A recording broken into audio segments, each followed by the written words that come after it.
Welcome to the third episode of the Chall podcast. I'm Preston Byers and I'm with Justin Binkowski. And today we're going to be talking about the 20 match Super Week that just concluded yesterday, as well as the first CDL Major, which will have $500,000 on the line, which starts on Wednesday. All 12 teams will be competing in a double elimination bracket, similarly to last year's champs. How are you doing, Bink? I'm doing well. How about you? Doing pretty good.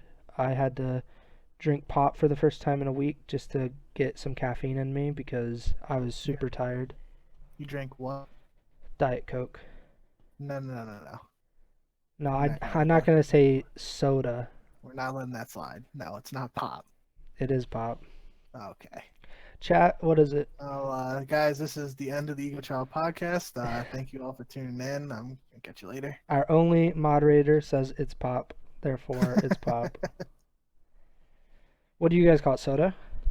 I call soda, yeah. Yeah, I mean that's better than like sody pop or just calling everything Coke. Like no matter what the beverage is, you're just like, oh yeah, like get me a Coke. And it's like, well, what about Pepsi? Yeah, that's a Coke. Have you ever heard people call that?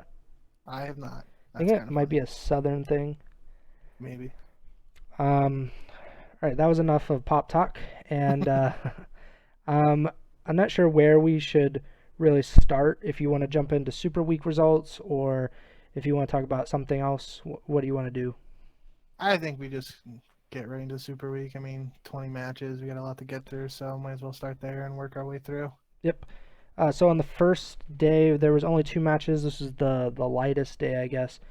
We had Florida kicking it off with a 3-1 win over LAG. Any thoughts? I know this was Florida's only win of the week. Yeah, so obviously the week before, well, we had the first week and then we had a little bit of a break before the Super Week because of the Mm-hmm. situation in Texas. And Florida had only played Toronto before that, and Toronto beat them 3-1. So Florida had four matches to play this week, and we talked about it last week that Florida started off by playing the Gorillas in Paris, and if they were able to take down those teams, they might be able to build some momentum up and maybe pull off an upset against Thieves or Optic. Didn't really work out that way, but Yeah. obviously they took this one against the Gorillas. The Gorillas took the opening hard point, and then Florida won the last three maps of that series. Nothing in particular really stands out from that one, other than, like you said, that was Florida's first win Yep. and became their only win. Then the second match of the day was Atlanta FaZe taking down the Toronto Ultra 3-1. Um, I think neither of us picked Toronto to win this, but it was kind of, I don't know. At least I thought Toronto was a much better team, and this would be a really good test for them. And they didn't look bad or anything. They did pretty well. What are your lasting thoughts from this 3-1?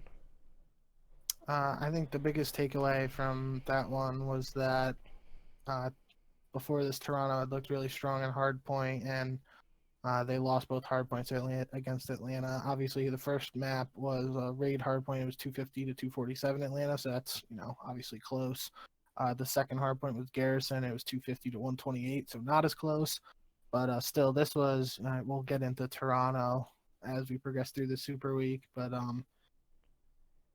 some people had higher expectations for Toronto because they took down Florida. Florida Mm-hmm. had beaten Atlanta in the preseason kickoff exhibition match. So people were thinking, oh, maybe Toronto's one of these top teams. They might be able to cause an upset with FaZe, but that's not how it turned out. Mm-hmm. On Tuesday, we had three really quick matches, three sweeps. Um, I don't. I guess I'll go in reverse order here because I don't think we have a ton of thoughts about Minnesota, Seattle. Minnesota 3-0'd Seattle. Seattle's what was it? The S&D streak. It came to an end, so that's something to note. And Minnesota actually won a hard point, which I believe they've won like one or two more since then. But we don't really have a ton of thoughts about that. New York got their first win of the season over London, and this was really quick. I believe you did the calculation. It was like 22 minutes of actual in-game time for New York to beat London, which is actually just crazy. And then the first match of the day was actually the real first upset of the entire Super Week, which was Paris sweeping Florida. So talk me through your guys, Mike's guys, Paris's winning champs crowd, them sweeping Florida. Yeah, so I think like we were saying, most people were expecting Florida to take this one. Um, the one of the big takeaways was the series started on Garrison Hardpoint. It was actually the first time this season we saw the hardpoint not come down to the 250 score limit, and it went down to the play clock or the game time. So Paris won 222 to 220 by letting that in-game time expire. And then Checkmate Search was 6-4 Paris, and Raid Control was 3-1. So, at least in terms of score lines, it was a fairly close series, but uh, Paris seemed to be in control for most of it, in my opinion. And yeah, like you said, it was really the first major upset we saw the Super Week. So, kind of set the tone for what Paris was able to do. At least they put up a fight throughout the rest of the week. Well, I'm not gonna get into that till later, but uh, you know, they did a lot better than some people were expecting for a team that got together later than others, and all that drama and stuff going on in the preseason. They surprised a bunch of people, and it started with this upset over Florida. Yeah, Um, I didn't have high hopes for Florida specifically, just because of how bad they looked in their first match. But I expected better out of them, and I didn't expect as much out of Paris. I'm not one of the more loyal supporters of the Paris is winning champs movement, but I definitely didn't expect that. Like if they were gonna beat them, I wasn't expecting it to be a sweep. no, yeah, definitely. And then, like you said, New York with that 3-0 win over to London. It was, as you said, 22 minutes and 49 seconds of in-game time, according to just like the time that shows on the scoreboard at the end of each match. So that's pretty quick. I think it was like a 10-minute. I think it was a 10-minute hard point, a 7-minute search, and a 5-minute control, or maybe I don't know. It was something like that Hmm. in that ballpark. So that was really quick. As this entire day was just 3-0, 9-0 map count for the day. So it was a pretty quick day in general, but obviously that match was by far the quickest. And then, as you said, Minnesota over Seattle, not a lot to take away from that, in my opinion. Although the raid search and destroy, Minnesota won 6-5. And for Minnesota, their key to success this year so far has been search and destroy. And Seattle, who don't look like one of the strongest teams right now, it's a little bit interesting that that match was so close, but in the end, Minnesota pulled out the 3-0 win.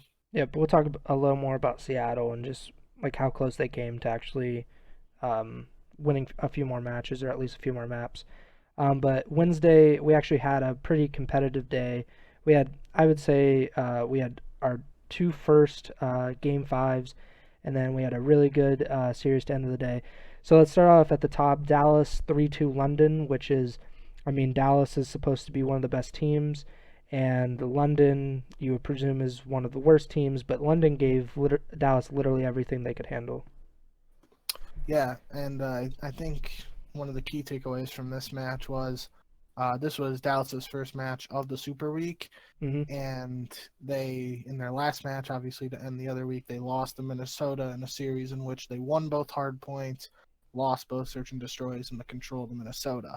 And this series, basically the opposite happened, where Dallas lost both hard points to London, but won both S&Ds to take the series. So obviously, the narrative around Dallas kind of shifted towards the end of the Super Week, but at this point, after their Minnesota and London series, people were starting to question Dallas in the sense of how consistent of a team are they. If they're dropping one mode to one team and then dropping a different mode to another team, some questions were arising at least earlier in the Super Week, but they seem to, I don't want to say turn things around, but they seem to like kick into another gear, I guess, towards the end of the Super Week. Yep. LA Thieves beat Seattle in Game 5. This was another series where a presumably top-ranked team was really tested by like a bottom-tier team. Seattle and London both got swept the previous day, and then they come out and force Game Fives against presumably superior opponents. Do you have any thoughts on Seattle nearly beating LA? if I'm remembering correctly, it was a pretty close series up until we got to that Moscow search at the end where TJ just kind of popped off. Yeah, he But went like 11-0 or something. yeah, he just went nuts. And I believe it was in the same series because it was raid control. This is the series where Looney started the overtime by getting that unfortunate Mm-hmm. Yeah. triple team made. So some things obviously didn't go Seattle's way, but they still took a search and destroy and a hard point map off of one of the other top teams in the league, at least in most people's eyes. So yeah, I mean Seattle. I don't think it's any secret that most people don't expect the Seattle to be contending for a championship right now, but that's a lot better than just getting 3-0 smoked by Mm-hmm. Los Angeles. Even first map checkmate hardpoint was 250 to 231, so that was close. The raid control they lost was 3-2, and then obviously they got 6-0 smoked by TJ in the Moscow search game 5. But other than that, all the maps were relatively competitive and pretty close. Yeah. Seattle throughout the week seemed like they they just they lost some of their like the opportunities that could have helped them win a match or win another map in a series. It went the opposite way, which obviously sucks. And it seems to be like a trend with this team from last season. They also had just very close games, or they just never looked in sync. And unfortunately, that led to a loss here. And then our final match of that day was Optic beating Toronto. This is where my pick'em actually started to go off the rails because I actually picked Toronto. I thought, um, regardless if they beat Atlanta or not, that they would be able to take some respawns off of Optic. That was actually not the case. Optic won all three respawns, and Toronto won the S&D. What are your thoughts on Optic rebounding from their loss to FaZe? Yeah, so I think you hit it there right at the end. Again, for a team that we thought was one of the stronger hardpoint teams in the game, at least in our limited sample size so far in the season, after losing both hardpoints and the control to FaZe, they do the same thing to Optic, which it's a little interesting, I guess, if they're winning one of these maps and they're losing 3-1. It's a little interesting that it's a search and destroy, especially after what we saw from them previously, where we thought, maybe if they're going to lose 3-1 to these teams, they might take a hard point and then, take that first hard point, lose the next three maps, something like that. But they're taking the search, and, people consider FaZe a pretty good search and destroy team. They might not consider Optic a really good search and destroy team, but Toronto is still winning that map. Mm-hmm. So if Toronto can figure out whatever the big underlying issue is for them after this past week, and we've seen them play well in hardpoint, and we've seen them now take a search and destroy off some of these good teams. If they can put that together, they might be in that upper, at least, middle of the pack area that some people expected them to be in after they upset Florida in the first week. Yeah, and I think this series in particular, this is where I really started to see that Kleenex he was not having a good series. Like I believe in I think in the control and then the second hard point, he was double negative in both maps. Bance was, I think, I wrote that he was 16 and 24 in control in the second hard point. In that first hard point, they got fucking smacked around. Like it was what 220 to 6 at one point Oh yeah, that was on checkmate. checkmate ended 250 to 68, Yeah, but it was ugly they early. got smacked around, and that was in part because Bance was 3 and 15 or something at one point in that game. He obviously like kind of helped out near the end. They got a little bit closer, didn't get 50-point clubbed, but just the fact that Kleenex did not play well in the respawn. Bance did not play well in the respawn. Cammy actually had a pretty good series, I think, barring one map. But when those two players are not even like going even or really just like just keeping steady, it's got to be really hard, especially against Optic. It's like that team's so slay heavy. They're always slay heavy, And if you're just getting bounced off the map and you're double negative, there's no shot that you're going to win. And it's disappointing because they really fucked up my pick'em too. Because between this match and I believe the next match that they had, it did not go well for me. Um, let's move on to the next day. New York, they got another really quick win. It wasn't as quick as their win over London, but they 3-0'd Minnesota. Asim or Asim, I never know how to say his name. He destroyed again. He had actually a worse S&D game, which brought his KD down to 11 at that point, which is absolutely ridiculous. What are your thoughts on the subliners having another really quick win? Yeah, so like that one was just a little bit slower than the London Royal Ravens Yeah, it was 3-0 like that they had 25 earlier in the minutes. week. It was 26 minutes and 40 Yeah. seconds according to the in-game time, and the biggest reason for that was that the raid control ended up going to round 5. Hmm. I'm pretty sure New York won the first 2 rounds, and then Minnesota won the next 2. So if New York won that control 3-0, it would have been faster than the London series because the raid hard point was 250 to 82, and the search was 6-0 New York. So another really good performance out of them. As you were talking about, Eason played really well this entire week, and especially in these early matches in S&D, he was just popping off. What did he had? So he went 22-2 in the first 2 S&Ds, I believe, in the Yeah. week, something Yeah, he like did. that. Um, so yeah, he played really well. Mac looked better. Obviously, we only had one match to base off his performance early in the season on before the Super Week. He looked like he was playing better this week at least. But yeah, New York looked like a good team, and especially we'll get into it with their match in the next day. But Hmm. they they look like a better team than some people might have expected, especially with the whole Zuma situation and everything that happened. They were in that boat along with London, where they didn't have as much practice as some of these other preset rosters. So yeah, they look good. I think we should group these next two matches together just because uh, they were nearly identical. Optic 3-1 LAG and Atlanta beat Florida 3-1. In both series, the underdogs, LAG, they won the first hard point, Florida won the first hard point, and then Optic and Atlanta just took over and took the rest of the maps. This actually seemed to be kind of a trend a little bit in some of these series where these you presume they're to be the favorites and they come out real slow and then everybody kind of gets their shit together and they turn up. What are your thoughts on Optic and Atlanta finishing out the day strong? Yeah, I think that's like you said, the biggest takeaway was they didn't win the first match, and it wasn't a 3-0, but they ended up getting the job done after that. Now, there could be a situation where they might have lost the veto, and that underdog team had the first pick in Hmm. the veto, so that could have been their map. Obviously, we don't know that for sure, but that's one thing that could help potentially explain how this happened. But other than that, yeah, just like you said, those teams took the first match, and then the other team took the next 3. Nothing really stands out to me. I'm actually having a hard time remembering those matches off the top of my head. But yeah, just turns out that it was another win for Optic, and obviously Florida, who beat Atlanta in the preseason match, weren't able to replicate that when it actually was a regular season match.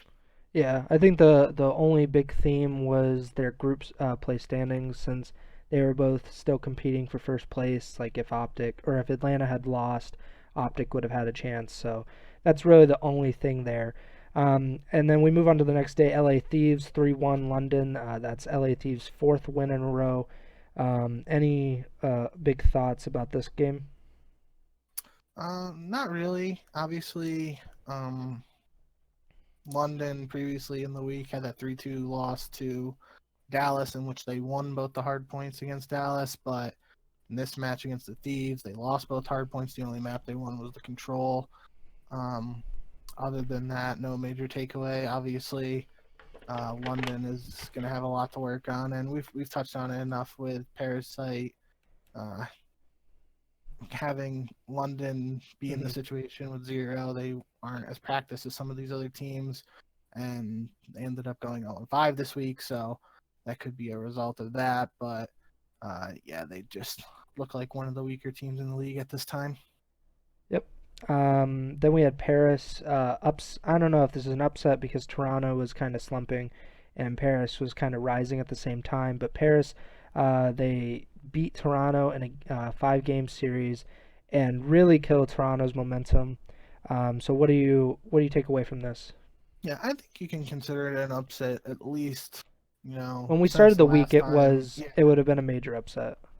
yeah. So at least based on that from the last time we talked, I think you got to consider it an upset. But as you said, Toronto went on this losing skid, and Paris seemingly was able to piece together at least some map wins. Actually, before this, they had won that Florida series 3-0. So this was their second win in a row, actually, after winning their first, or if they went 0-2 in the first week and then won their next two matches. So, yeah, pretty good performance. Let me look real quick. Um, I think that big takeaway was the Moscow Search and Destroy. Toronto won 6-0, and I believe that's the one where Methods had the 1v4. Um, that was pretty interesting, and Toronto won the Raid Control 3-0. So technically, both of Toronto's wins were pretty dominant. But Paris took both hard points, and they took Miami Search and Destroy. And I believe Miami has been one of Paris's like go-to search and destroy maps, at least early in the season. I remember they played it against London in the kickoff classic, and I can't remember off the top of my head when else they've played it, but I believe it's been one of their uh, go-to picks, at least so far in the season. So that could be one of their key to successes. Maybe if they keep on performing well on Miami, some teams have to veto that against them, and they have to, play another map. I don't know. Obviously, we don't know the inner workings of the veto process like that, but yeah, I think that at least on paper it was a major upset going into this week. And then we had a great game, a good storyline game. Dallas versus New York. Obviously, this was Clayster's first match against the Empire since he was dropped after winning the World Championship. And New York was also on the rise. They had just obliterated their first two opponents of the Super Week.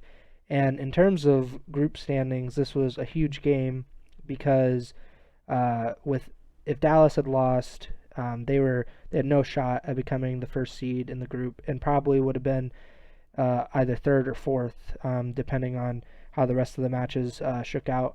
And New York still had a chance at the number one seed at this point, but Dallas ended up reverse sweeping New York. It really looked like in the beginning New York was going to do the same thing.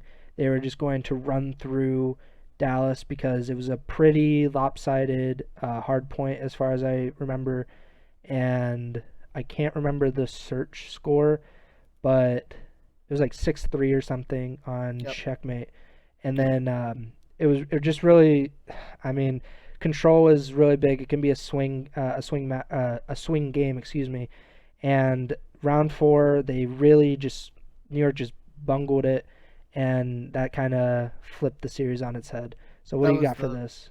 that was the offense that Dallas won, right? Yeah, where New York was up in like they had doubled the lives, and there was Yeah. less than a minute left in the round. Yeah, that's what I was gonna say. I think that was obviously the major turning point in the match. As you said, so the first hard point was checkmate, and New York won 250, 138, and the second map was checkmate search, and New York won that 6-3. And it was looking like that obviously put them on an 8 map win streak based Hmm. on the two previous 3-0s they had leading into this. But then I think the that offensive round of raid control, if we're remembering correctly, I think Yeah, it that was. was the turning point in this match, and that might have given Dallas the momentum they needed. Garrison hardpoint was map 4. They took a 250, 171. So it's not a 100-point win, but it's decently convincing. And then Hmm. Miami Search Dallas wins 6-3. So yeah, I think you hit the nail on the head with that one. It seems like that control, that round in particular, was the swing round, gave Dallas the momentum they needed to pull off the first reverse sweep of the season. And a lot of Clayster fans were probably upset that they weren't able to that his team wasn't able to get that first win against his former squad. Yeah, I wrote the recap for that match, so that's why it's so fresh in my memory. But when I watched it back, it's just really a simple thing there where Asim is the only one on the B side of the map for New York. Illy kills him, so it's just like that part of the map is completely open on raid, and everybody has to rotate back on New York.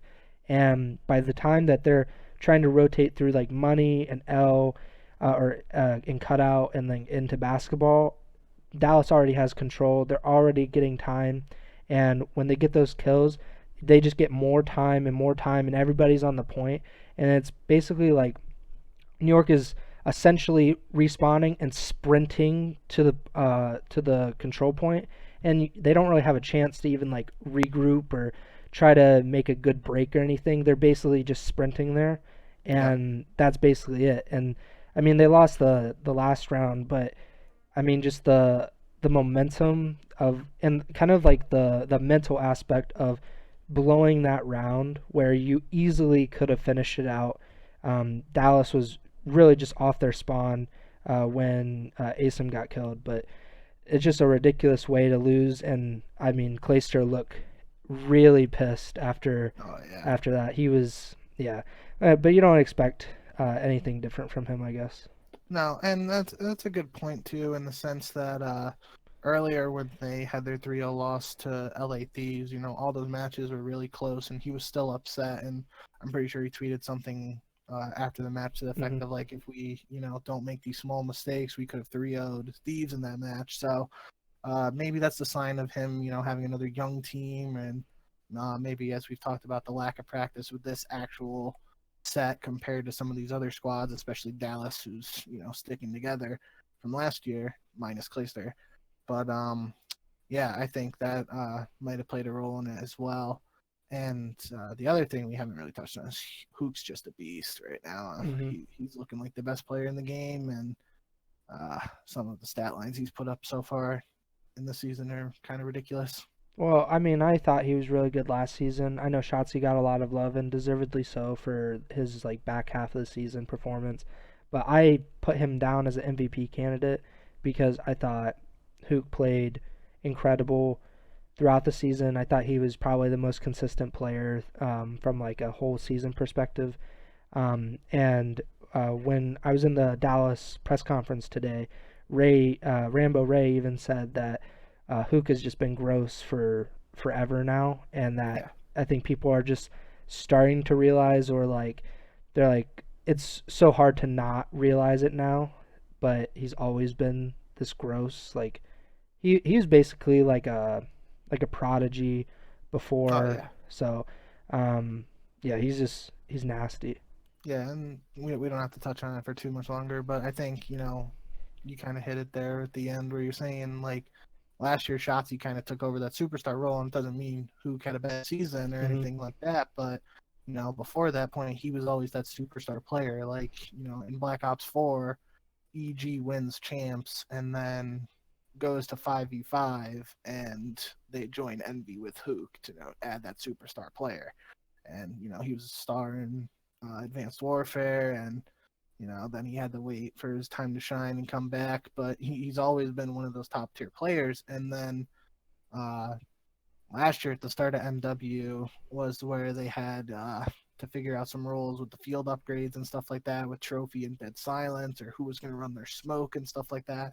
And they started out with Shotzi being that, running the smoke and the Trophy, I believe, and playing in the hill, and it didn't work out. And they were kind of just like, okay, we need Shotzi running all over the place, killing people. And Hook's just like, all right, I'll sit in the hill. You just go do whatever you got to do.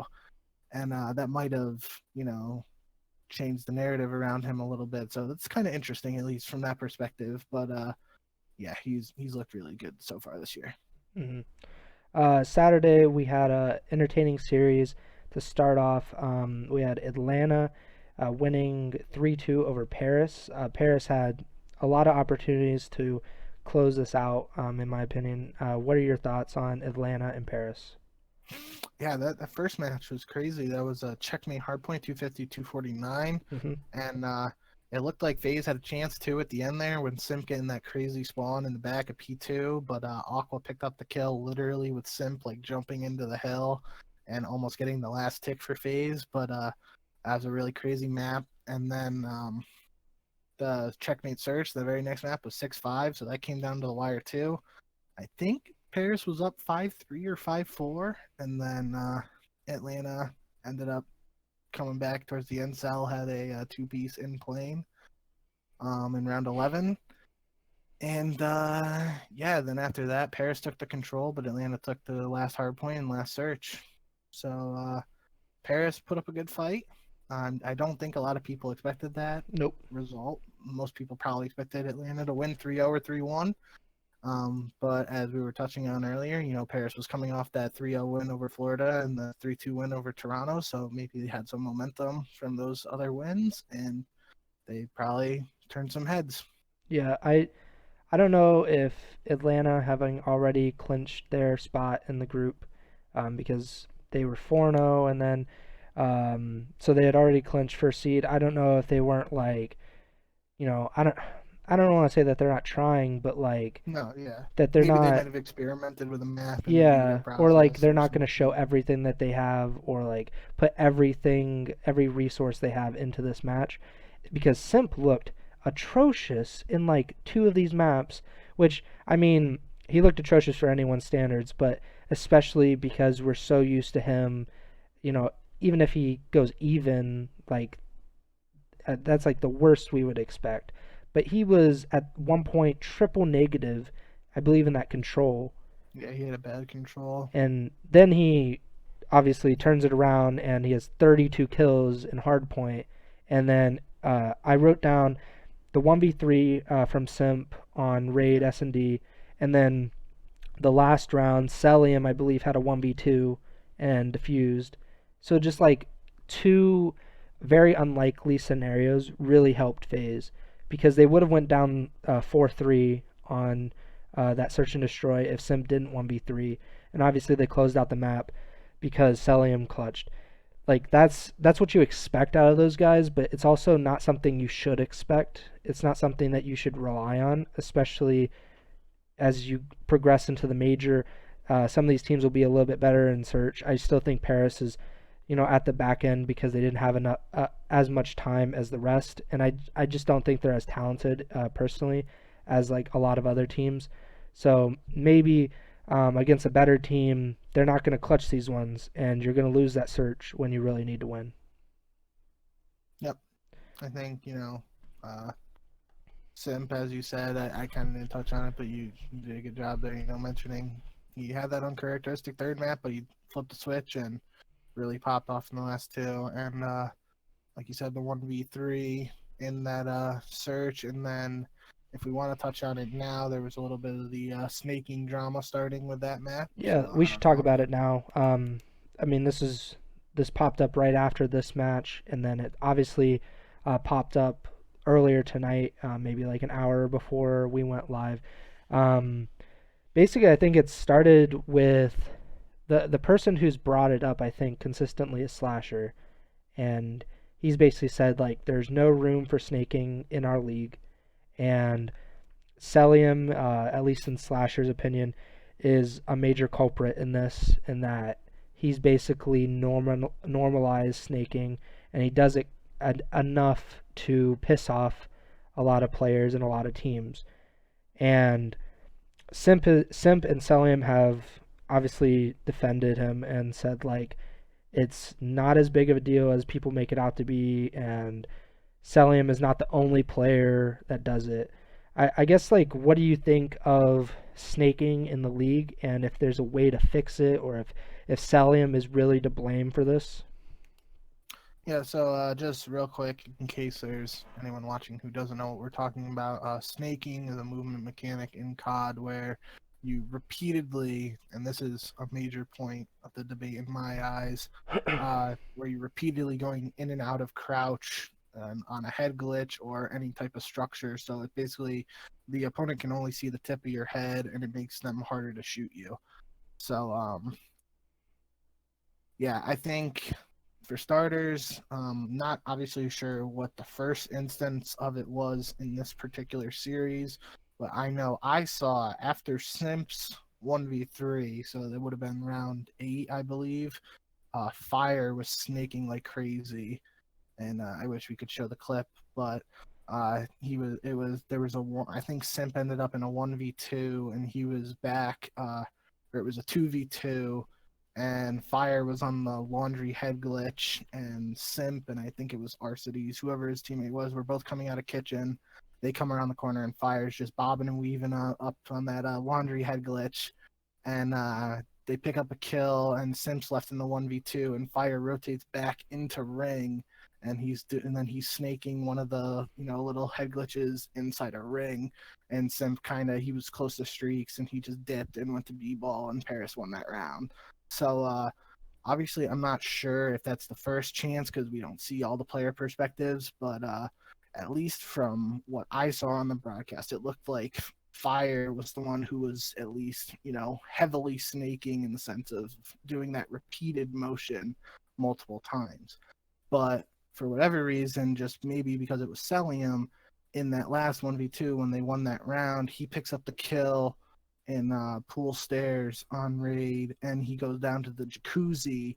And I think the distinction for me, at least, is that he wasn't snaking to the extent where he was 5 or 6 times going up and down on that jacuzzi head glitch. It was more of a one crouch. He popped up, saw Aqua. I think it was Aqua. He was in Tiki, and then Cell did another just a mini. I guess it's a mini snake is a good way to say it, where he just goes down and up real quick again, and he takes the gunfight. So, at least in my opinion, that's in that situation, it looked like Fire was, doing the abusive snaking to the point where it was extremely excessive. Whereas Celium, you can say his clutch towards the end was a snake, but it wasn't to that extent where he was just repeatedly going up and down, in and out of crouch. Mm-hmm. So I think that's just an important distinction to make. Obviously, as we saw tonight, there are clips where Celium has done plenty of snaking before, and I think that's part of this argument where a lot of pros are saying that he's, one of the main culprits or one of the main forces behind snaking still being a part of competitive COD. But I'm not sure if we can really pin it on him. That's a whole different other topic. But at least from my perspective, I just don't know if there's a way to fix it. Unless you remove crouching from the game, or I saw somebody on Twitter say maybe put a cooldown for when you go to crouch and out of it, for how long you can go back into crouch. I don't know, just the way Call of Duty is right now, I'm not really sure if there's an actual fix aside from what the players tried to do in the sense of GAing it, but that's obviously hard to enforce. Mm-hmm. So that was kind of long-winded, but yeah, I don't really know if there is a way, at least with what we have right now, Yeah. to completely remove snaking from the game. It's going to be something that maybe the pros have to work with the devs on, or something like that down the road, but it's definitely something we're going to have to keep our eyes on throughout the rest of the year. Yeah, outside of something that CS:GO has where you can't really spam crouch over and over again. It basically you can crouch once and you can crouch again, I think, and then if you do it a third time, you're basically in slow-mo almost, you go down so slow that it's not even worth it. I'm not sure if something like that can be installed in COD with it being so fast-paced and people needing to, get out of prone and get to crouch and then to stand up. I'm not sure if that can actually be instituted the same way. And every time that we've had this conversation, because I think we nearly had an identical conversation as a community. I believe when Zuma did it. What's the map in MW? St. Petro. Yeah, on the bar. Hard point. Yeah. So we had the same basic conversation of this needs to stop. It's BS. Blah blah blah.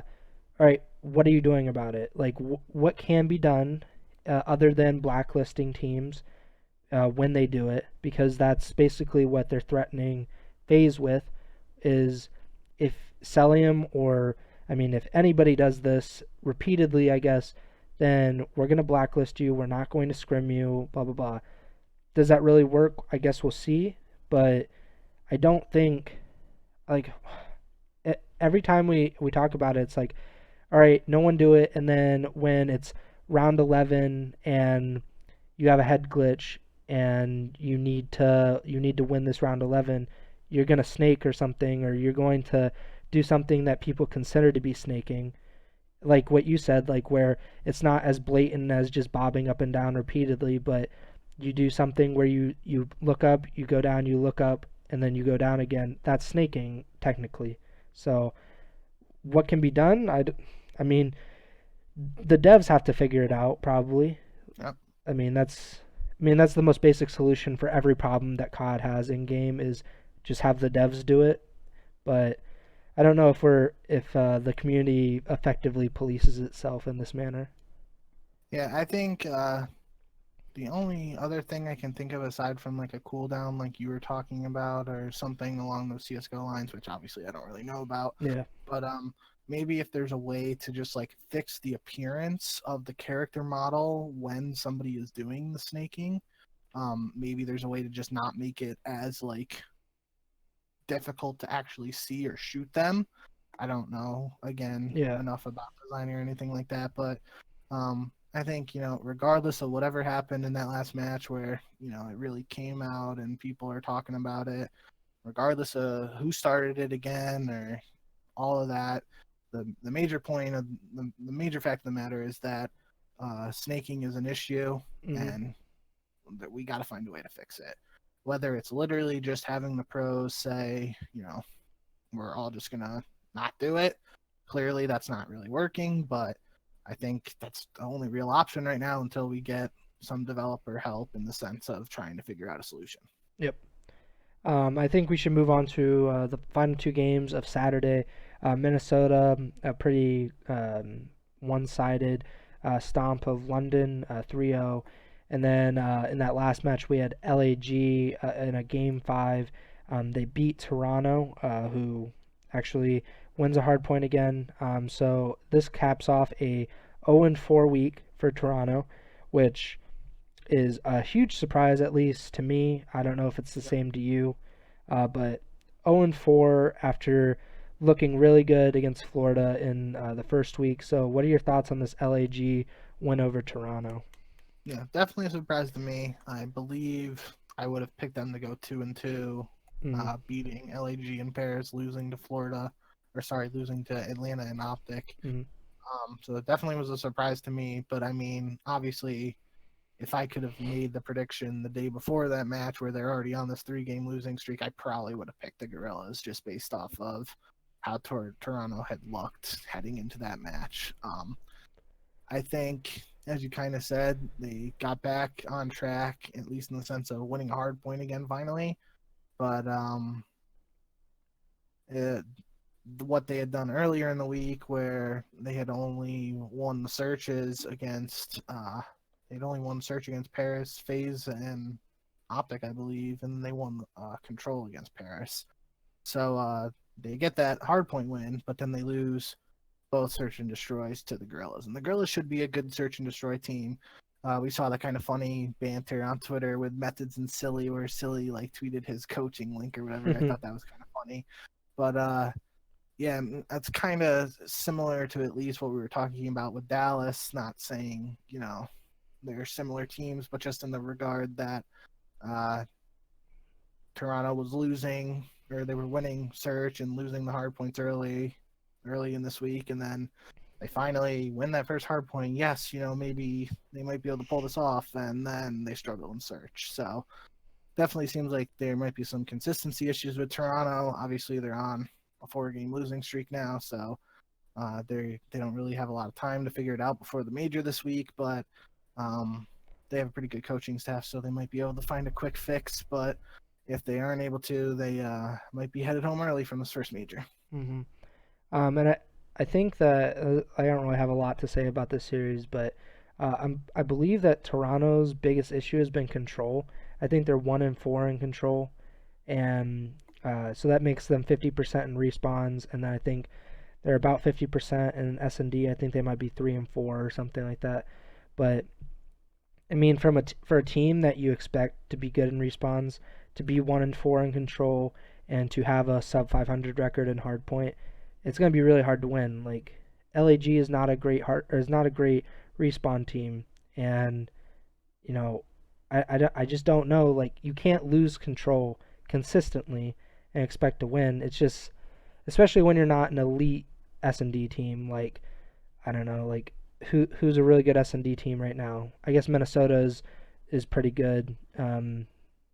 Dallas has looked up and down, I guess, but if unless you're an elite S&D team, you can't really afford to lose control consistently, and Toronto has done that, unfortunately for their fans. Unfortunately for Yep. Benzie, basically. Um, and the last day we had kind of two like so-so matches. We had New York and Seattle, and Optic in Florida. Again, very similar thing from Optic Atlanta earlier in the week.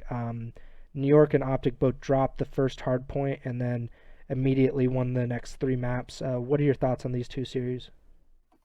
Yeah, those are, you don't have to touch on it too much, Yeah. but like you said, similar to some of the matches we saw earlier in the week, where that underdog team, at least in this particular match, Seattle wins the first hard point, New York wins next three maps, and then same thing, Florida, who were considered the underdogs, uh, heading into the match with Chicago, they pull off the win in that first hard point against Optic, and then Optic actually wins the search 6-5, wins the control 3-2, and takes the last hard point 250-178. So it was some close matches in that one, but at the end of the day, Optic pulled it out, and Florida, obviously the biggest surprise is them coming in last place because they went 1-4, just like Toronto, but obviously Toronto's one win was against Florida, so Toronto has that tiebreaker over them, and Florida technically comes in last place in the group, which I don't think anyone would have predicted before the start of stage one. Well, no, especially since they beat FaZe in kickoff, so that's a really big factor, I guess. And then the last match, perfect setup for CDL to have these two teams finish out the week.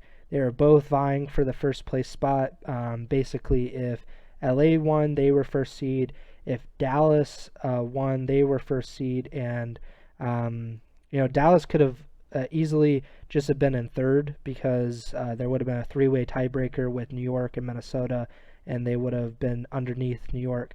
But Dallas comes out really hot. Hook again just does his thing, and they sweep LA, and that kicked off a ton of drama today. But what do you think about Dallas coming out and asserting their dominance?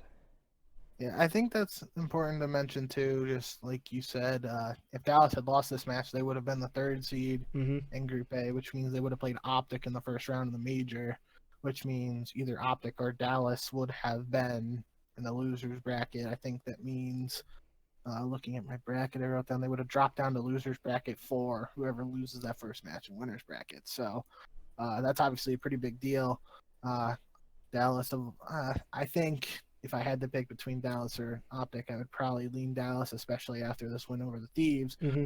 But still, that's obviously a really big match between two strong teams to be happening extremely early in that winners bracket of the first major. So that could have had big implications on the final standings of not only the major, but also in terms of how many points these franchises are getting. And obviously, CDL points mean everything going into champs. So, uh, yeah, that could have been a big difference compared to Dallas getting the first seed and having that bye in the winners bracket semifinals. Yeah, Um, this is also the first time that we saw LA really like look truly vulnerable, because even in that New York series where they won every game, it's like I mean they had dropped like two or three maps heading into this to get swept is a really big shock. yeah, and I mean, technically, if I'm looking at this right, LA Thieves played Seattle and then London before this match against Dallas. So obviously, those two teams came in the bottom of their group, Hmm. and they had already played Minnesota and New York in the previous week. So maybe that had something to do with it. They were 4-0. Yeah, they were looking good, and they were 2-0 in this week, but they're obviously playing two of the weaker teams in their group. So maybe that had some influence on, you know, their performance or their level of practice. Hmm. Obviously Dallas, even though Dallas played London, they went 3-2, so they played more maps technically. And then Dallas went 3-2 with New York, and obviously that was a heated match and a reverse sweep, so that was hard fought and pretty good practice. So maybe that had some effect. Obviously, not gonna really know without talking to the guys, but other than that, Dallas looked pretty strong in this one. They ended up taking that first hard point on raid 250-212, and then checkmate search and destroy was 6-5 with Krim getting that 1v2 at the end in round 11, where he got the kill in the 1v2, and then it was a 1v1 with Temp, and he just went for the defuse, and Temp didn't check it. So veteran play there. We always like to see ninjas, quote unquote ninjas. And then Dallas took the control 3-1. I believe Hook dropped like 30 something kills. I wrote that recap. I think he might have dropped 38. It was either in the control or hard point, but he had a really good map. I think it was the control where he had 38. But that was a convincing win, and I think it was an important one. Obviously, not only in the sense of Dallas getting the first seed, but in the sense of just building confidence and momentum heading into the major. Yep.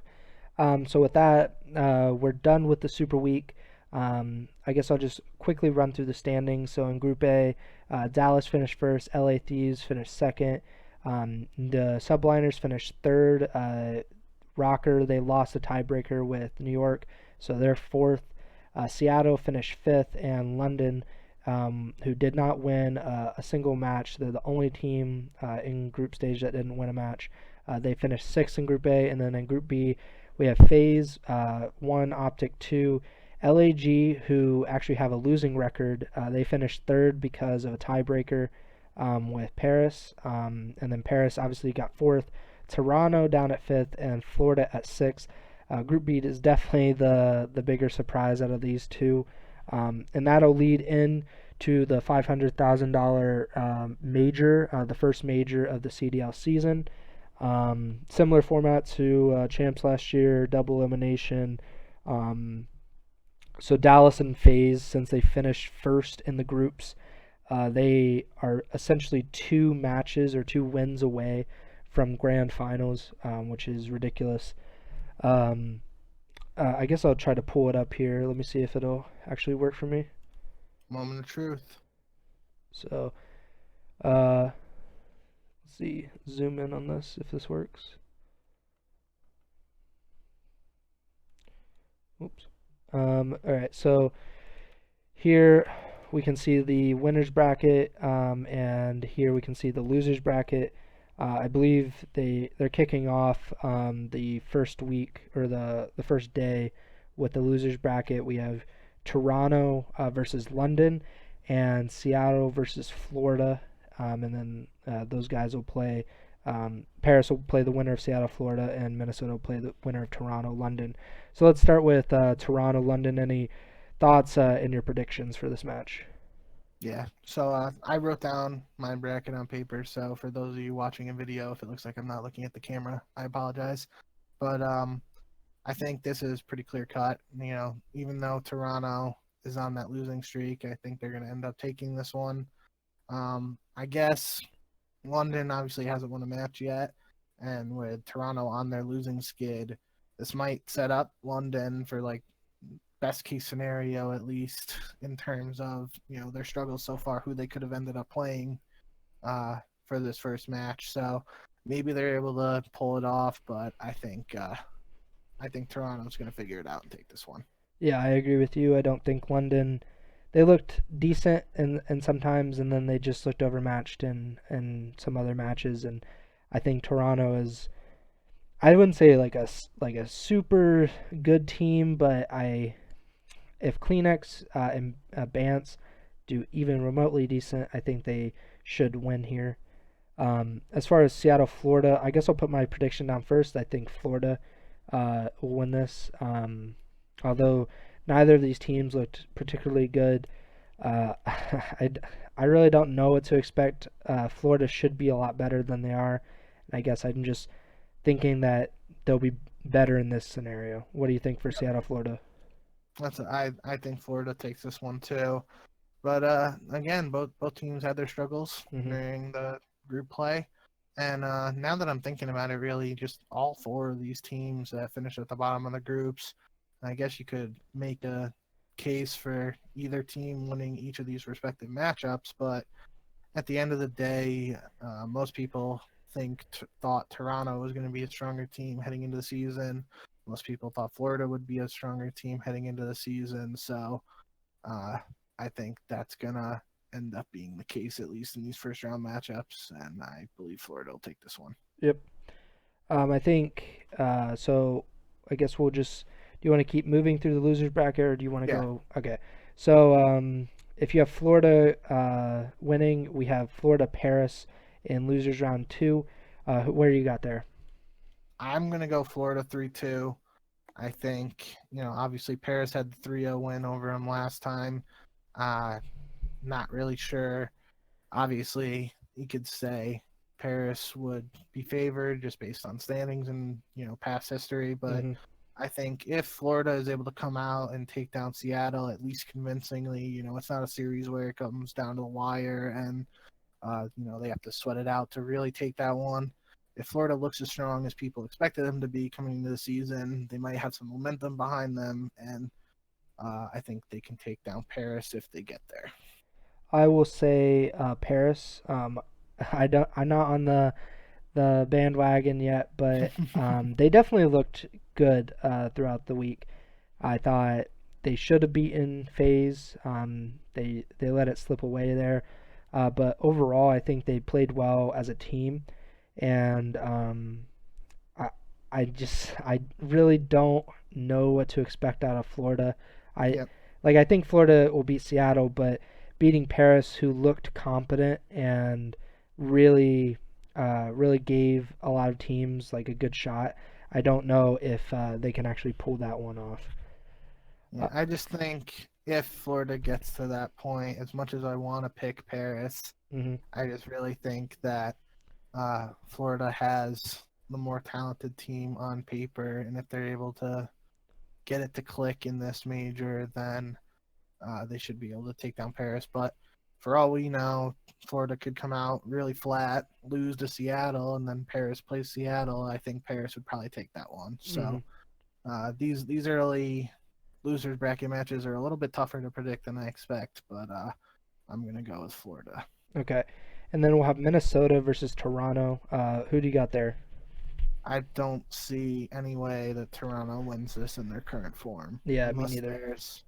unless there's some major turnaround. Obviously Minnesota's a pretty good search team right now, and Toronto has had their hard point struggles, and even though Minnesota did too, um, I just think Minnesota looked like the better team so far, at least based on Toronto's current trajectory with their losing skid. So, uh, yeah, I just think Minnesota will take this one. If it's Minnesota, well, I think Minnesota will win this match regardless of who they play. Gotcha. I feel the same way. I don't really have any doubt that Minnesota, unless Toronto just turns up and they're the team that we thought they could be or they thought they would be. At least, like you said, if they're in their current form, there's no shot that they beat Minnesota. Um, so now we're getting into scenarios. So I believe you said that Chicago, the Yeah, loser of so they Chicago, New fell York off. would drop down, and they would play. So you think they'll play Florida, right? Yeah, so what I have Chicago beating New York, Okay. and then LA Thieves beating the Gorillas, and that means according to the CDL Pick'em website, New York would drop down to that match to play the winner of Paris's game, Hmm. and then Gorillas would drop down to play the winner of Minnesota's game. So at least in that column for me, I have Chicago beating New York, the Thieves beating the Gorillas, then I have New York beating Florida, and Minnesota beating the Gorillas. Okay. Yeah. So I also have Optic winning, although I do believe in New York. I feel like it's a United situation where you should just bank on them like not performing well to start off or something. Like I just get an E United vibe, and I don't really trust that vibe as much as like I probably should. So I'll say Optic beats New York, and I'll say, I mean, I don't think really anyone's gonna pick LAG other than Benzie. So I'll say the Thieves win.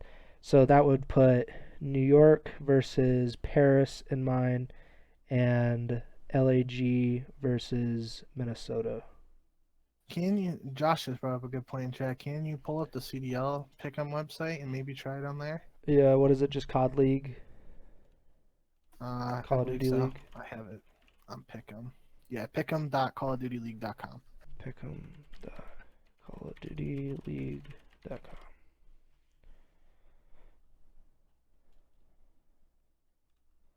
That's what I was using before, but it doesn't. For some reason, I couldn't save it, so that's what made it tough Okay. for me.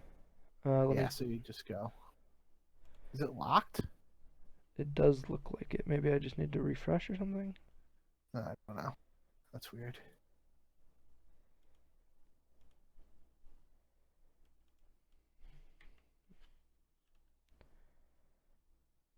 Oh well, we can just Yeah. go back to COD Game PD1. I guess it's fine. We can just talk through it. Yeah. So for you, you have. Did you already say your losers bracket winners of New York versus Florida? Yeah, I took New York over Florida and then Minnesota over Gorillas. Okay, so I'll say I have New York versus Paris. So I'll say New York over Paris and Minnesota over LAG. Although I'm not too sure about that one to be honest because LAG probably can compete with them in S&D and in terms of respawns, I think it's more of a coin flip. So Yep.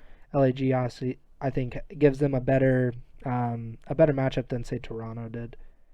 So I'll say Paris, and then, all right. So I guess do you want to keep going through the losers bracket, or do you want to We go can to the just go winners down to the bracket? next. We can just do the next column Okay. too. Um. So for me, I had Dallas playing Optic, and I had Dallas winning that one. I said 3-2, but it doesn't really matter. Then FaZe playing the Thieves. I also picked FaZe to win that one 3-2.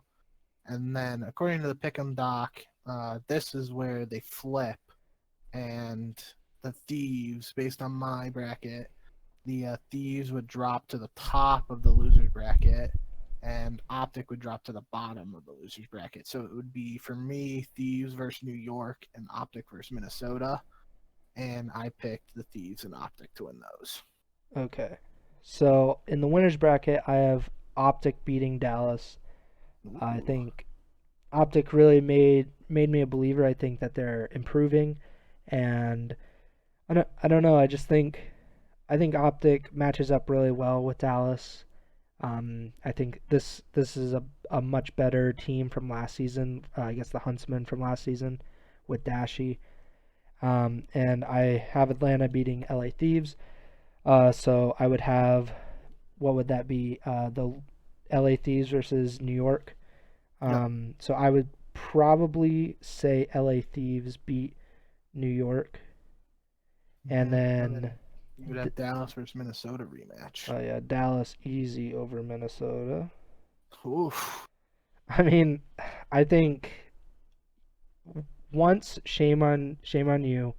Second time can't do it again. So I think Dallas beats Minnesota. I think they're an improved team. Uh, I think that was their second match of the season. Yeah. They got to see a lot more of other teams and got to see more of Minnesota. So I'll say Dallas over Minnesota. Oh Jesus Christ, I'm getting so confused with the bracket now. We're almost done. We're almost done. All right, so that would put the So winners now, finals as FaZe versus Dallas in your scenario. yep. And I have FaZe winning 3-2. Okay, so And then, okay, you just do yours. I'd Just do say your winners bracket. Atlanta over Optic. Okay. And then for you, you would have Dallas versus the Thieves in the losers bracket semifinals. I have Thieves versus Optic. I would pick Optic. Yeah, and I say Dallas over LA.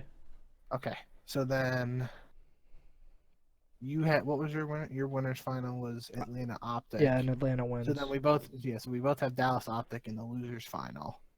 And I picked Dallas to win that one. I'll say Optic to win that one. Okay, so then I have Atlanta Dallas in the finals. You have Atlanta Optic, and I'm gonna pick Atlanta. I'm gonna pick Atlanta as well. I'm gonna pick Dallas then. Well, Mike made the pick'em for this season. He asked us who we thought the stage one winner would be, and I said Atlanta. I've stuck to Atlanta, so I'm gonna stick here to Atlanta. Yeah, I think, uh, like just from a or not gonna obviously like I don't even like count the pick'em and stuff, but I think Atlanta overall is the best team. I think that they've shown that other than the matches where Simp did not play well, I think they played really well other than that.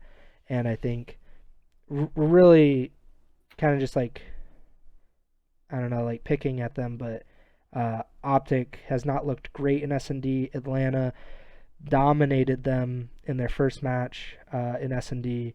So, I mean, what's your reasoning for, I guess, you have Atlanta and Dallas. Why do you think Atlanta would beat Dallas? I think I picked in both scenarios. I have Atlanta winning 3-2. Uh, just in the past, the core of the Atlanta team has played really well in Game 5 scenarios. Especially, we saw last year they had, it was kind of became a meme to the point where they were just clutching up constantly in those Game 5s. And obviously, as our boy Trem knows, Dallas is supposed to be a pretty good search and destroy team. Hmm. So I think if it does go Game 5, it'll definitely be a good match either way. And that's why I don't really. I think Atlanta's going to end up taking it, but I don't really have as much of a problem as saying Dallas will win it just for the sake of being different from you. I think Yeah. either of those teams, if they make it to the grand finals, especially if Dallas,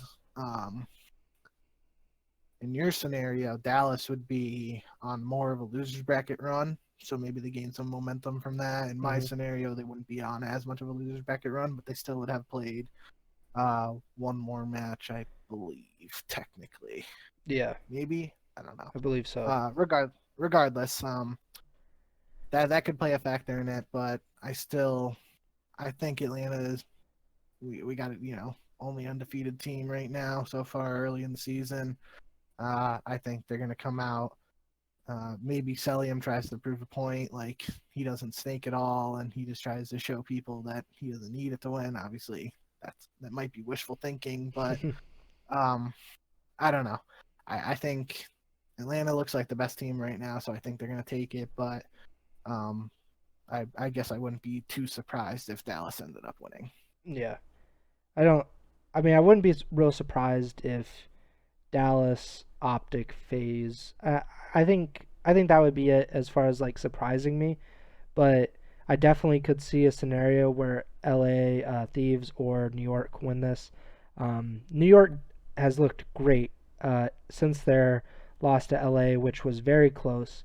They should have beaten Dallas, and they crushed all the lower place teams, including Minnesota. So as far as competition, I think Group A has definitely delivered because you have Dallas, who you expect to be in the grand finals, and I expect to be in losers finals. LA, who I expect to be in losers semis, and New York, who I actually don't believe will do well in this, just because of how the matchups are. Especially playing Optic, I think if they had finished second in their group, they could have actually. I don't know who they would have played in that scenario. It would have probably been LAG, which is a lot more favorable to them. But playing Optic in the first round really hurts them.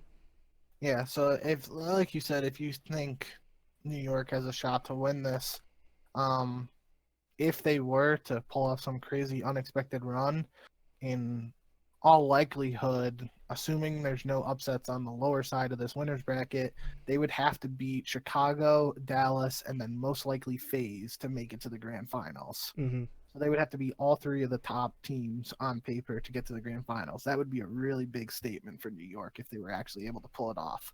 Do I think it's going to happen? Probably not. If they did, it'd be a really cool storyline, and it'd be awesome to see. Clay would probably be dumb hype, and it would be super fun. But yeah, that would be definitely interesting. Yep. But it's obviously a very tough road for them to do so. Yep. So that is our predictions for the first major of the CDL season. It starts on Wednesday, March 3rd, with some loser bracket games, and it'll go through Sunday. I believe that's March 7th, I think. Yeah, March That 7th. sounds right. Yeah. And then I actually don't know when the second stage will start. I would assume we're going to have a week off. There's a week off. Yeah. Okay. So I can pull it up real quick because I sent it to one of my friends. Um. So yeah, the major obviously starts this week, and then stage 2 starts March 18th. Hmm. So we'd have next week off, and then the following Thursday after that. Yeah. Um, so yeah, we're at least we'll have a week off because I'm already kind of exhausted having 7 straight days of CDL. Just watching, I didn't even recap every day, but just watching 7 straight days and then getting 2 days off and then another five in a row. It's pretty exhausting from a viewer standpoint. I can't imagine like the players and the coaches they're preparing and they really need to be on their A game this week because $500,000 is on the line and a lot of CDL points. I'm not Yep. sure what the entire breakdown is, but I believe you get like 40 points or something if you win. You get 75 points if you win, and that's Yeah. more than double what Atlanta got for winning all of their group play matches. So it's really important in terms of standings for the next stage and for the champs down the road, which is actually about 4 months away or 5 months away. Um, Damn. yeah, That's crazy. yeah, because they started later this season a little bit, so we actually are a little bit farther down in the season than we were last time. I guess I wanted to do an update for who's getting dropped first. This was a question I believe Benzie had, or I don't, maybe Hype. No, it was hype. Benzie brought up the Kerm Clay debate. Yeah, so Hype brought it up a few weeks ago. He basically asked us who we thought would be the first player in the CDL to be dropped, and you picked Parasite from London because I mean they've just had a. I mean this was before they lost all 5 matches, but they had a lot of visa issues with Zero, and he was more just a fill-in. It seemed to be, and after 0-5, I don't think that they're going to change. I think you're right on. Let's just say that. Um, I just think it was obviously the easiest yeah. and most logical answer from the simple fact that they announced him as a 2-week contract player. So Mhm. obviously, I don't remember the exact terms of the 2 weeks when they announced it, but I'm assuming they could sign him to another 2-week contract depending on what's going on with Zero.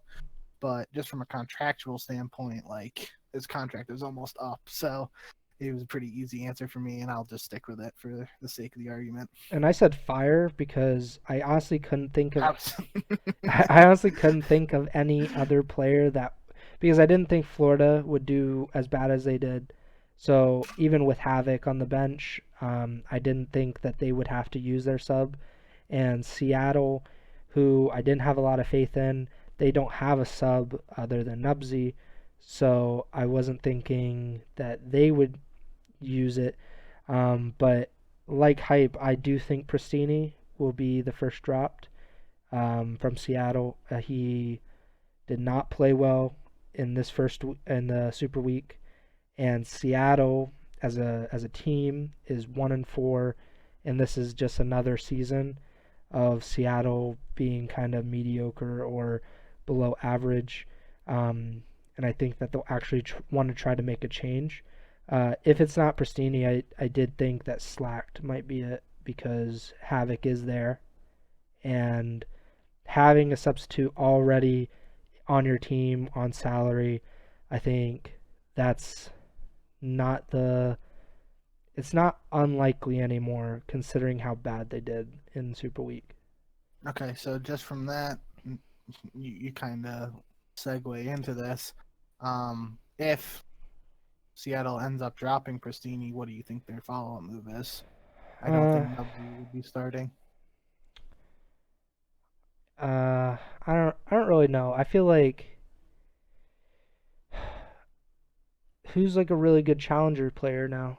Like who is the next guy? I mean, Wester has played well.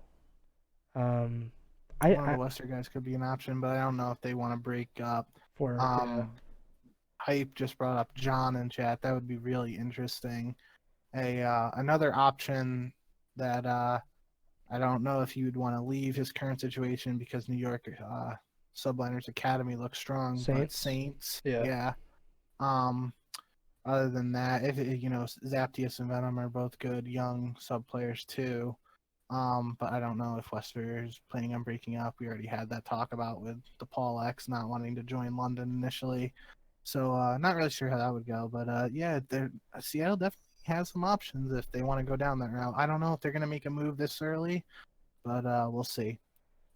If I have to give a different answer too, just real quick, a curveball, I guess, with the London situation could be they drop somebody else and bring in Afro if Afro's visa gets approved before zeros or something like that. I don't really know much about him, but he's a pretty hyped up European amateur player. So maybe they could make another change. I don't know, not necessarily saying they would drop Parasite for Afro, but they're 0-5. If they lose their first match against Toronto in the major, they're 0-6. They don't have a series win. I think they would be the team that would most likely want to make a change this early if any of the teams want to make an extremely early change. yeah. I mean, London has definitely gotten screwed by the visas. Like they would never even had, they would never signed Parasite. I don't know if they would have ever signed Afro, or at least when they did. Yeah, like you said, I don't really know what his visa issue is, or like if he's in the states, or if he No, can even. Afro's in Europe. Yeah, so like, can he get to the states if they need him like immediately? Um, Well, that's what I'm saying. Like, if for some reason Afro can get his visa before zero, yeah. maybe they decide to play Afro instead. That would be the only situation where I think London makes a different move than what other people are expecting. Yeah, and as far as other teams, I think I don't know if Florida will actually make the move just because they might think, hey, we can get through this. This is just like a rough patch, and we'll be able to get through it. But just the fact that they were so disappointing compared to what people expected out of them. Um, I don't know. Maybe it's just kind of like something needs to change. And who's the worst performing player on our team right now? Okay, let's get him out. Bring in someone else. Yeah, Um, I think if we see it, I really don't think we'll see a team make a crazy change after this first major. I could be wrong, but I think it's still really early and we might not see it. But I do think the interesting thing is that Florida is in a situation where they have Havoc on the bench. He's in the U.S., obviously, and he could come in and replace somebody if they feel like that's necessary. So obviously it's tougher with Seattle. They don't really actually have a bench player right now, so they would have to go out and sign someone that they want. And London is dealing with visa issues. I guess Toronto technically has insight on their bench, so if mhm. Toronto loses to London and they feel like they need to make a change, they could bring insight in for someone. But other than that, yeah, I think Florida has just having Havoc on that bench at least gives them the option. Do I think they'll exercise it? Not. I don't think so, especially because I think they're going to come out and win 2 matches in the lower bracket Mhm. here. Um, but yeah, I guess we'll have to wait for another 2 weeks to find out. Yep. I don't. Yeah, like you said, I don't know if we're actually gonna have like a roster mania or like a mini roster mania after stage one. Even with some of those teams underperforming. Um, I don't know if you want to talk about any of these other subtopics that we have in the doc right now, or if you want to touch on them or anything. Um, Not really. I guess, if anybody has any questions in the chat, we can go ahead and talk about that. I guess we can just end off on what was maybe one of your funniest or one of your favorite things you saw on Twitter today with the whole drama situation. Um, I don't know. I kind like it wasn't even on Twitter. It was in our Slack chat. Just seeing people that aren't used to the COD personalities clashing and seeing their reaction to things is really interesting because I'm kind of like I'm not saying I'm immune to like what was happening because I had reactions to them, but I'm just kind of used to Hastro trolling and kind of poking the bears and stuff after wins and everything. So it wasn't like a huge deal. Just the fact that it blew up like it did and it became more personal than I was personally expecting. That was crazy. I thought they were just kind of getting a banter, and then Jack literally went for the throat. So I don't know. Like it was a pretty crazy day overall on Twitter, but pretty entertaining. Yep. I saw. I want to make sure I get it right before I say it. I think it was Slasher though. Um, oh crap, Twitter's going slow for me. Um, yeah. So Slasher said, "Well, what do you have as your number one COD Twitter day? Hastro versus Courage and JCap, or my personal fave Haggy versus Zaptius?" I think I would have to go with the Haggy Zaptia situation in that debate, but today was up there. It was definitely an interesting one. I feel like this happens every like 2 or 3 months where people get so riled up at just like the smallest crap, and then it just turns into something huge. It turns into like an all-out Twitter war, which is fun because this never happens like the NFL. Like you might have No, like a subtweet or something from one player or like a few players, but you never have literally it's basically like Jerry Jones and I don't know like what a content creator would be, but like just literally Jerry Jones going at it with people on Twitter would be hilarious. And this is not even like the most it'd be like unusual Jerry thing. Jones versus Romo. I guess that's Yeah, the closest comparison. basically, it's Someone who used to play under him now has a different job in the scene. it's honestly ridiculous, but I mean, I'm so happy that we get to. I mean, we didn't get to like really cover it in depth or anything, but just to be able to witness it, and I still get paid to write about this and watch it and everything. That's awesome, to be honest. Yeah, and I think the final thing we can really say about it, we've talked about it before in our Twitter group chat, but the fact that COD Twitter is still free at this Hmm. time is pretty incredible. It actually makes the scene better. Like, Oh, it does. 100%. Trash talk is, dude, some of those, my favorite moments in COD history are the crazy trash talk back in the Black Ops 2 Ghost days. And I don't think we'll ever get back to that point, but just like some of the situations like this, just I get nostalgic and it's kind of entertaining. I understand from like a sponsorship perspective, you don't want Yeah. players like basically roasting each other 24/7. But if we're not going to have the roster manias that we used to, where it's like after every event, we have like basically 95% of these teams are imploding. If we can't have that, we should have something else to entertain us when we don't have matches. And this is the perfect tie over. We we basically eliminated one day that we didn't have Call of Duty with some ridiculous drama on Twitter. And if we can keep doing that, that would be perfect. If we could just have some kind of beef or some kind of funny thing happen every day that we don't have COD, I think we'd be a lot better off. I agree. It'd be fun. I think that's about it. If there are no questions, so yeah, we got the major on Wednesday through Sunday. You can check out all of the coverage at dotesports.com. Bink and I will be writing the majority of it. Um, so, do you have any lasting thoughts to close out the show? Um, you want to talk about this where everybody can find us? Yeah. So I think every platform or every major platform has our podcast now. I know it's on Apple Podcasts, Google Podcasts, Spotify, and I manually upload it to YouTube. So they should be. So this episode should be on there either on Tuesday or Wednesday. Um, and if you listen to Apple Podcasts, make sure to give us a rating, give us a 5-star rating. I think it helps us get up in like the rankings and helps people find the podcast. So please do that. And also subscribe to our YouTube channel.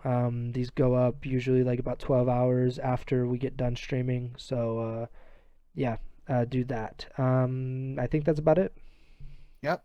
Uh, really excited for this first major. I think we're gonna have. Obviously, we're just coming off the Super Week with 20 straight matches, but it's going to be exciting to see these matches. A lot of points and money on the line, so should be some good action. Thank you guys for tuning in. We'll be back for another episode at some point after the major and before Stage 2 officially kicks off. Sometime next week. Yep. But other than that, thanks for tuning in, and always remember to send the chow. All right, we're good.